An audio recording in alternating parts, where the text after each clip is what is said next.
All right, let's dive into something that, let's be honest, can feel super uncomfortable, but is absolutely crucial for getting better at, well, anything. We're talking about feedback. We're going to break down how to take criticism, that thing most of us dread, and actually turn it into your number one tool for growth. I mean, we've all been there, right? That exact moment when someone offers their thoughts on your work and your stomach just does a little flip. It's such a universal feeling, that knee-jerk reaction of defensiveness or anxiety. But what if we could actually change that whole response? Ah, those famous words. Can I give you some feedback? I mean, seriously, does that phrase ever not sound like a warning? That feeling is completely normal, but it's also a sign. It's a sign that you're standing at a really important fork in the road. And this slide lays out that fork in the road perfectly. Over on one side, you've got the path of defensiveness. That's where you shut down, you make excuses, and you know what? You stay exactly where you are. But on the other side, you have the path of development. That's where you listen, you learn, and you actually grow. And the path you take, it's all about your mindset. So, the big question is, how do you make sure you choose the right path? Well, it all starts with the most important step of all, shifting how you think about feedback in the first place. And the key to that shift is adopting what we call a growth mindset. Now, this isn't just some buzzword. It's the core belief that your skills aren't set in stone. It's believing that you can get better. And this is so important because it means feedback isn't a judgment on who you are right now. It's a roadmap for who you could become. I love this quote because it completely reframes the whole situation. When you have a growth mindset, feedback stops feeling like a challenge to your ego, and it becomes an opportunity to get better. It's the difference between hearing, you messed this up, and hearing, hey, here's a way you could make this even better.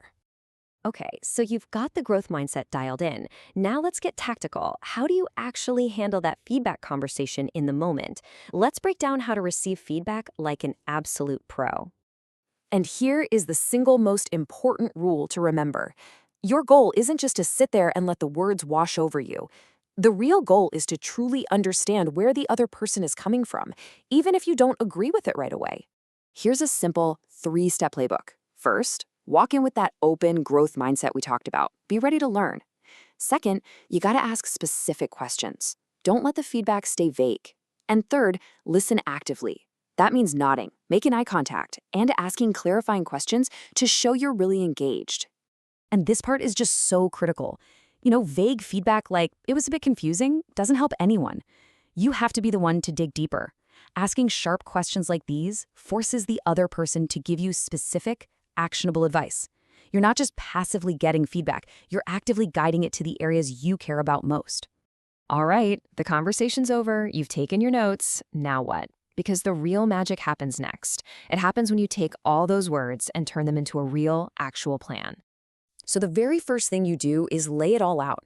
Spread out your notes and look for the patterns. Did you hear from 3 different people that your pacing was a little fast? Did a couple of people mention they lost track of the main idea? Find those recurring themes, because that's where you're going to get the biggest return on your effort. Once you know what to focus on, it's time to build a simple action plan. So don't just say, I need to get better. No, set a specific goal, like I'm going to deliberately pause for 2 seconds after each key point. Then figure out how you'll practice that. Maybe you rehearse with a stopwatch. And then the final step, actually do it in your next presentation. And this brings us to the final and maybe the most important piece of the puzzle. See, getting feedback isn't a one and done kind of thing. It's about building a system for yourself, a system for constant growth. Yeah, the biggest idea here is to stop seeing feedback as a finish line and start seeing it as a loop.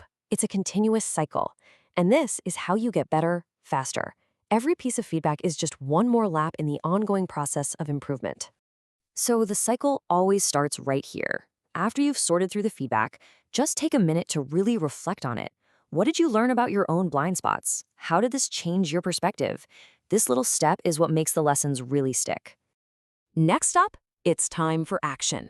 This is where you take that plan you made and actually put it to work. It's where theory becomes reality.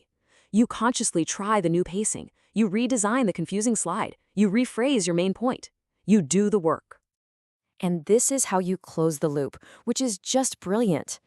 After you've put in the work and tried the changes, you go back and ask for more feedback. Maybe even from the same person. You ask, hey, was my pacing any better this time? This shows them you listened, and it gives you real data on whether your changes are working.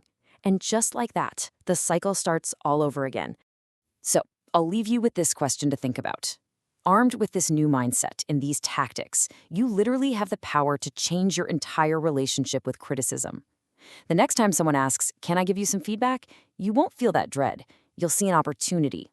The only question left is, what are you going to do with it?